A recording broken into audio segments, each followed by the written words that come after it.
এক থাপ্পড়ে 32টি দাঁত ফেলে দেব, এইরকম একটি ডায়লগ বা এরকম একটি ডায়লগ বলেনি বা শুনেনি এমন কেউ বাঙালি আছে বলে আমার মনে হয় না। এবার দেখো যে এই যে এক থাপ্পড়ে 32টি দাঁত ফেলে দিব, এই ডায়লগ দ্বারা কিভাবে আমরা ব্যাকরণ শিখতে পারি। আসো দেখো, তোমাদের একটি টপিক আছে, যে টপিকের নাম হলো যে টপিকের নাম মাত্রা। একটি টপিক আছে, কি নাম বললাম বলতো? মাত্রা। এবার দেখো, তোমাদের যদি বলি যে মাত্রা কাকে বলে, আমি জানি ম্যাক্সিমাম উত্তর জানো না। এবার দেখো যে মাত্রা কাকে বলে, এর সংজ্ঞাটা কেমন আমি তোমাদের বলি। যে দেখো, ধ্বনি উচ্চারণের ক্ষুদ্রতম মানদণ্ডকে মাত্রা বলে। এবার দেখো, ধ্বনি উচ্চারণের ক্ষুদ্রতম মানদণ্ডকে যে মাত্রা বলে, তাহলে আমরা একটু দেখি যে উচ্চারণ বিষয়টা আসলে কেমন। এখানে দেখো আমি লিখেছি এ, কি লিখেছি বলো? এ। তুমি উচ্চারণ করছো এ। এবার এর উপরে যদি একটা ছাদ দিয়ে দিই, এই ছাদ, এই ছাদটাই কি বলতো? মাত্রা।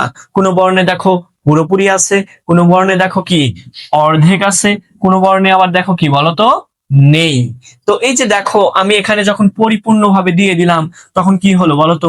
ত যোগ রফলা হলো না? এবার দেখো ত্র, কিন্তু এটার উপর ছাদ না থাকলে কি এ।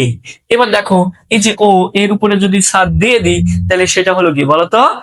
তয়ে তয়ে যুক্ত। তার মানে বুঝতে পারছি যে এটাকে যদি আমি পূর্ণ করে দিই, তাহলে দন্ত ন হয়ে গেল।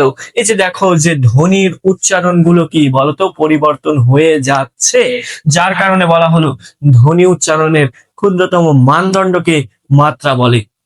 এবার আসো যে মাত্রা কত প্রকার। আমরা জানি মাত্রা 3 প্রকার, একটা হলো পূর্ণমাত্রা, একটা অর্ধমাত্রা, একটা মাত্রাহীন। এবার দেখো এই যে 3 ধরনের যে ব্যাপার আছে মাত্রার, এখানে যদি বলা হয় যে কয়টি পূর্ণমাত্রার বর্ণ বাংলা ভাষায় রয়েছে, মনে রাখবা যে আমাদের মুখের মধ্যে 32টা দাঁত না থাকলেও আমরা বলি যে 32টা দাঁত ফেলে দিব। এই যে দেখো 32টা দাঁত পুরোপুরি মাড়ির মধ্যে কি লেগে থাকে, লেগে থাকে কিনা বলতো? অবশ্যই লেগে থাকে। তো এই যে 32টা, এই 32টা হলো বাংলা ভাষায় পূর্ণমাত্রার বর্ণ। পূর্ণমাত্রার বর্ণ কয়টি বললাম? 32টি।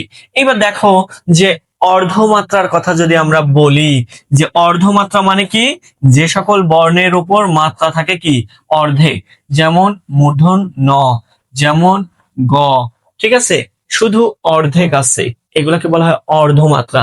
এইরকম কয়টি বর্ণ আছে? দেখো আমার দাঁতের পাটি থাকে কয়টা? 2টা। এক পাটিতে 16 আর এক পাটিতে 16।